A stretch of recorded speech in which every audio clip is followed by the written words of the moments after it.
આજે આ ગાંધી ગીરની અંદર ખૂબ જ સરસ નેહડું એટલે માતાજીને વાલું નેહડું. તો આવો સરસ નેહડું ગાંધી ગીર તુલસીશ્યામ ગીર જે લાગુ પડે તુલસીશ્યામ ગીરની અંદર એટલું સરસ નેહડું. આ તમે જોવો પથ્થર જોવો, આ ગીરના પથ્થર જોવો, નેહડું અંદર છે ગીરની અંદર. આ તુલસીશ્યામ ગીર છે અને અહીંયા જે પરિવાર રહે છે તો આ તમે જોવો છો, આ એકદમ દેશી લાકડા, આ ગાયના ગોબર, ગાયના સાણ તમે જોવો છો. એટલું શુદ્ધ વાતાવરણ કહેવાય છે કે એક ગાયની ખરી પડી ગઈ હોય ત્યાં આપણે હાલવીએ ને તો આપણામાં એનર્જી આવી જતી હોય છે. આવો સુંદર ગાયોનું અહીંયા એક જોક છે, ખૂબ જ સરસ. એટલું સરસ વાતાવરણ હવે આ દુનિયામાં લેવું બહુ મુશ્કેલ છે. ત્યારે આ ગાંધી ગીરની અંદર એટલું સરસ નેચરલ કુદરતી પ્રદૂષણ વગરનું વાતાવરણ. અહીંયા એક ખાસ વાત કે કોઈ લાઇટ નથી, કોઈ બીજી સગવડતા નથી, મોબાઈલના ટાવર નથી, છતાં એક આનંદ કિલ્લો બધા કરી રહ્યા છે અને અંદર એટલું તંદુરસ્ત બધા જીવન જીવી રહ્યા છે. આપ જોઈ રહ્યા છો એટલું સુંદર વાતાવરણ. આવા સરસ ગાયના સાણથી લીપેલી દિવાલો છે, એટલી સુંદર દિવાલો છે. આ ગાયના સાણથી લીપેલી દિવાલો છે, ગાયના સાણથી. અહીંયાના લોકો 90 વર્ષ 100 વર્ષ તંદુરસ્ત જીવન જીવે છે. કોઈને ફાઇન નથી વધતી, કોઈને ફાઇન નથી વધતી. મોટી અટાણા બધાની તકલીફ ત્યાં જ છે. તો આવે છે કોણ તો એટલું સુંદર વાતાવરણની અંદર લોકો. તમે આ બતાવો, બતાવો આ જો છે, આ આપણો સ્લેબ છે, આ આપણું જે ગણો નહીં આ વસ્તુ છે. આને આ વાણવાળા સુંદર ખાટલા, આવા સરસ ખાટલા, આની અંદર પાછળવાનું નહીં અને આમને સુવાનું. લોકો માણસોને ભૂખ્યા છે અહીંયા આવો એટલે. હું અહીંયા એક નીકળ્યો નથી અચાનક આ ગીર જોવા માટે. મારી પાસે 2 વ્હીલ બાઇક છે. તો હવે એક અહીંયા લોકો બધા ભાઈ છોકરાઓ જોઈ ગયા કે પાછળમાં ટાયરમાં હવા ઓછી છે. પાછળથી હાથ મારીને મને ઊભો રાખ્યો અને આની અંદર છે એક પંપ આપ્યો, દેશી પંપ. આપણે પેલા ગાડાને ભવા ભરતા ને એ પંપ મને આપ્યો. મને આનંદ થયો. મને એટલો આનંદ થયો કે મને એક ઊભો રાખીને એટલી બધી સગવડતા આપી આ સમયની અંદર. તો એટલે આ વિડીયો આપની સમક્ષ યુટ્યુબના દ્વારા આપણને બતાવું છું કે માનવતા હજી મહેકી રહી છે, માનવતા હજી મહેકી રહી છે. આપણે સૌ માનવતામાં રહેવું જોઈએ. જય માતાજી. આ જે મૂળિયા, એ મૂળ ઝાડ એવા સરસ મૂળ છે. એ મૂળમાંથી ગળાતું પાણી પથ્થરમાંથી નીકળે સીધું આ પાણી. આમાં કોઈ બીજું નથી. પૂરેપૂરા મિનરલ્સ આની અંદર આપણને મળે છે. આવું સુંદર પાણી છે. એક ગીરની આ શા પીવી કોઈ જેવી તેવી વાત નથી. આખા દૂધની શા, આમાં કાંઈ બીજું આમાં પાણી નાખવામાં ન આવે. આખા દૂધની શા એ કરતા અહીંયા ભાવથી શા પાય છે ને એ શાનું મહત્વ છે. ઉભા રાખીને હાથ પકડીને શા પાયો છે. અમારે ભાઈ શ્રાવણ મહિનો હાલે છે, ધીરુભાઈ રબારી, જેમની દાઢી જોઈને મને એમ થયું કે હારે હું એક ફોટો પાડું. આટલી સરસ એમની દાઢી, એનો લુક આવું જોવા નથી મળતો અમને સુરતની અંદર, સિટીની અંદર અમે રહી. તો આજે એટલો આનંદ થયો.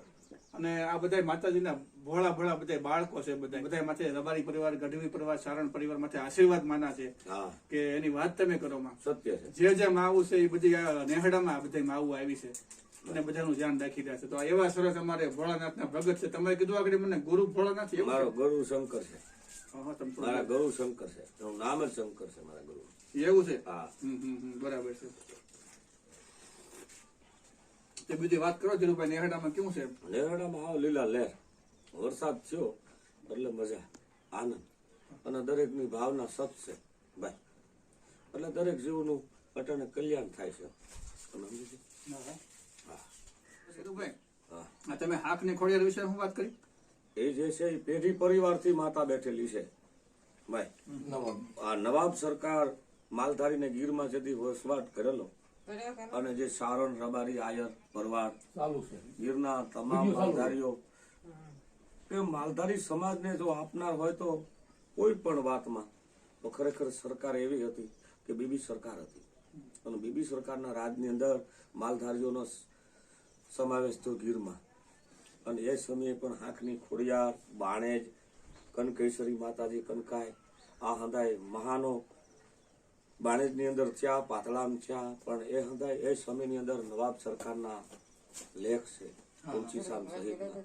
એટલે ટકવા દે. નકર આ સરકાર તો ખરેખર એક મંદિર સણવા નથી દેતી કે નથી ઓટો બનાવવા દેતી. નહીં, જંગલમાં રેઠું રખડવું, રૂપડામાં જીવવું, વાવાઝોડાની ભે, દુશ્મનની ભે, યરુની ભે, દરેક જીવની અમારી માથે જ્યાંથી જન્મ્યા નથી મરી ત્યાં સુધીની ભે ને ભે. નહીં ઘરમાં આચરો, નહીં સીમમાં કે ખેતર, જંગલની અંદર જીવવાનું અને જંગલમાં ઢળીને લાવીને ખાવાનું, પશુપાલનનો ધંધો કરવો, એની માટે વર્ષો આય ભગવતી મોગલ બેઠ્યું, મઢડામાં બેઠ્યું હોય, આવી ભગવતી મોગલ છે, નાગબાઈ છે, આવ્યું જે માતાજી થયું એ સારણમાં જ થયું.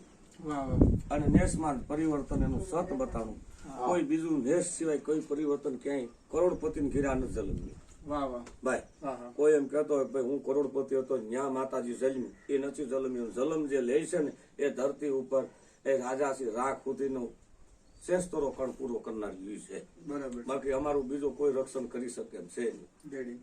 બે હું પોતે નોકરી જે જંગલમાં કરી રહ્યો હતો કાયમની માટે વાંકાજાંબુ રાઉન્ડ, જાંબાળી રાઉન્ડ આવી મારી ગીર છે 1400 કિલોમીટરનો એરિયો રહ્યો, 1800 કિલોમીટરનો એરિયો સાસણ સુધીમાં છે. સાસણ 56 કિલોમીટર થાય, આમ જાઓ એટલે 150 પૂરું થાય. એ એરિયો પણ આખા જંગલના હું રખડ્યો, કોઈ પણ થળ બાકી ન રાખ્યા.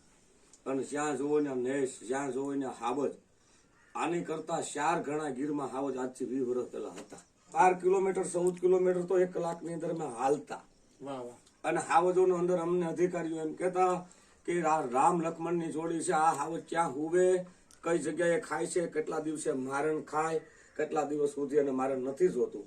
અને હું એવા નખરા જનાવર કરી રહ્યા છે, કઈ રીતે એની મોજ હોય છે એવા અમને અધિકારીઓ મીના સાહેબ જખાભાઈ, એવા અધિકારીઓ ડીઓપો જખા, એવા જે પાવરફુલ અધિકારીઓ હતા એના શોષણથી આ ગીર રહેતી. ભાઈ એવા અધિકારીના શોષણથી આ જંગલ રહેતું. ખૂબ મજા આવી મને. મિત્રો આપણે લોનાવાલા ફરવા જવું, સાપુતારા જવું, કાશ્મીર જવું, કુલ્લુ મનાલી જવું, પણ આ સાતમ આઠમ માથે મને અહીંયા ગીરમાં આવી જે આનંદ મળ્યો છે એક અલૌકિક અલગ પ્રકારનો આખો આનંદ મળ્યો છે. તો મિત્રો બધા આવો, આવી સરસ આપણી ગીર છે, આવી સરસ આમાં જડીબુટીઓ છે, બધાથી આવા સરસ લાગણી વાળા માણસ છે. તમે ક્યારેક આ નેહડામાં એક પગ તો મૂકી જવો, તમને ખબર પડશે કે કોઈ સંબંધ નથી, કોઈ ઓળખાણ નથી, અને તમને કેવી મહેમાન ગતિ માણવા મળે છે આ સમયની અંદર. તો એટલી સરસ આ માનવતા જે મહકી રહી છે આ ગીરની નેહડાની અંદર, એ બધી કૃપા માં ભેળિયા વાળીની માં કૃપા છે.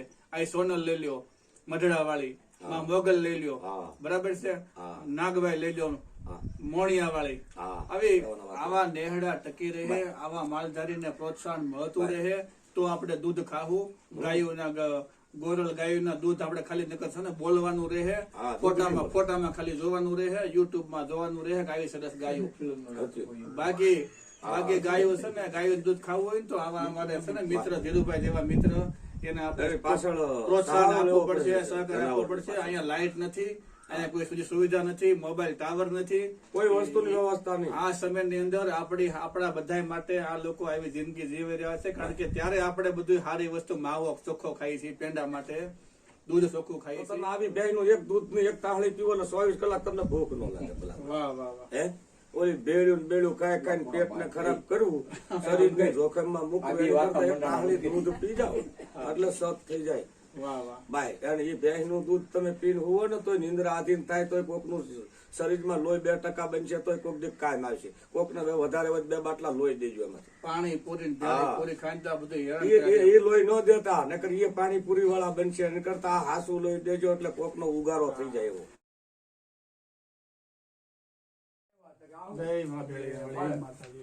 જોવો માતાજી નું સ્વરૂપ હામું જોવો તો ઝણઝણાટી છૂટી જાય, ઝણઝણાટી છૂટી જાય, ઝણઝણાટી છૂટી જાય, જેમ તેમ સ્વરૂપ છે તમે જોવો. તો ધીરુભાઈ ક્યાં માતાજીને આપણે પૂજા કરો છો? ભજન કરું. માતાજીને કયો આશીર્વાદ રાખે? ખૂબ આશીર્વાદ દરેક જીવને આપે માતાજી. તમને હું પણ દરેક જીવ જેટલા જગતની અંદર જે જીવ છે એને આ આશીર્વાદ આપે, સત માર્ગ આપે. કલિકાળ કળયુગની અંદર કોઈ પણ ધર્મના નામનો દીવો કરે અને જય થાય. જય જય ભગવાન.